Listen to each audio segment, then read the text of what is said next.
Dictation start होगी 3 second बाद।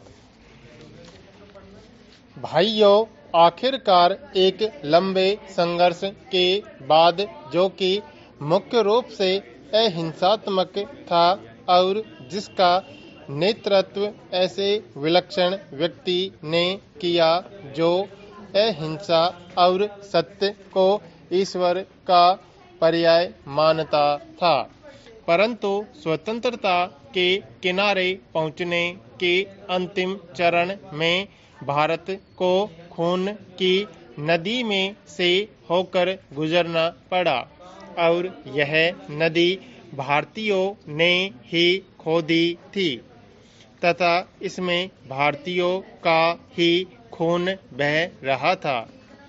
अभूतपूर्व पैमाने पर लोगों का निष्क्रमण हुआ। पुरुषों, स्त्रियों, बच्चों, बूढ़ों, बीमारों समेत 1 करोड़ व्यक्ति, जिनके शरीरों से खून चूसकर भारत की भूमि तक को रंग रहा था, भारत के एक ओर से दूसरी ओर गए।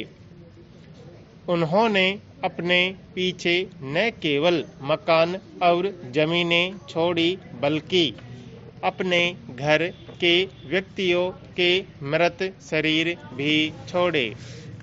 स्वतंत्र भारत के किनारे तक पहुंचने के लिए देश को यह मूल्य चुकाना पड़ा और वह 2 प्रभुता संपन्न राष्ट्रों भारत और पाकिस्तान में विभाजित हो गया। यह 15 अगस्त 1947 की बात है।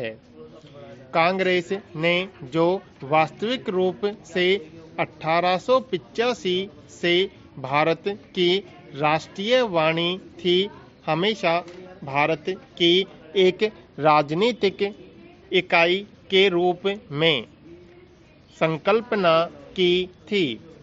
कांग्रेस को अंत में भारत का विभाजन स्वीकार करना पड़ा।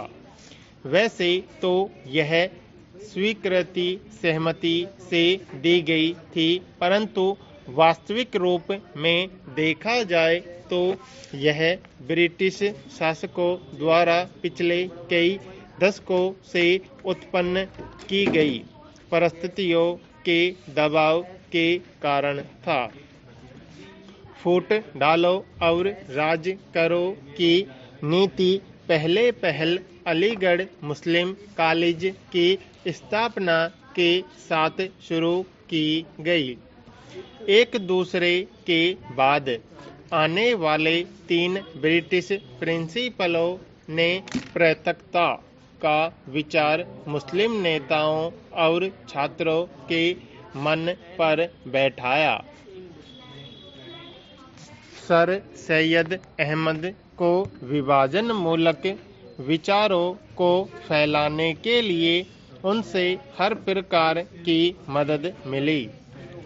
हम यह नहीं कहेंगे कि इसमें हिंदुओं का कोई दोष नहीं था, जो मुसलमानों से सामाजिक स्तर पर अलगाव बनाए रखते थे और आर्थिक दृष्टि से उनका शोषण करते थे।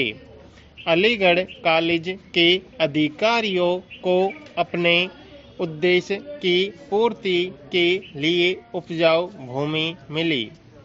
यह सब कुछ पिछली शताब्दी के अंतिम वर्षों में हुआ। इन्होंने सोच समझकर राष्ट्रीय मुसलमानों की उपेक्षा करने की नीति अपनाई। 1947 में कांग्रेस के पास विभाजन स्वीकार करने के सिवा कोई विकल्प नहीं था। विशेषकर गंभीर सांप्रदायिक झगड़ों के कारण, जो कि गृह युद्ध का रूप धारण कर रहे थे। जिन्ना ने यह सुझाव भी दिया कि सांप्रदायिक आधार पर आबादी की अदला बदली की जाए।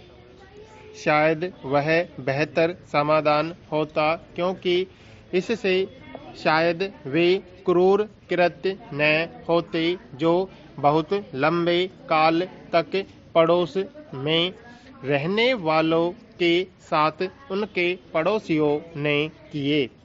विभाजन को स्वीकार करते हुए कांग्रेस ने 15 जून 1947 को दिल्ली में एक प्रस्ताव पास किया, जिसमें अंतिम बार भारत की मूलभूत एकता का आग्रह किया गया था। इसमें कहा गया था, पिछली 2 पीढ़ियों के श्रम और बलिदान की नहीं, बल्कि भारत का विस्तृत इतिहास और परंपरा भी इस मूलभूत एकता की साक्षी है।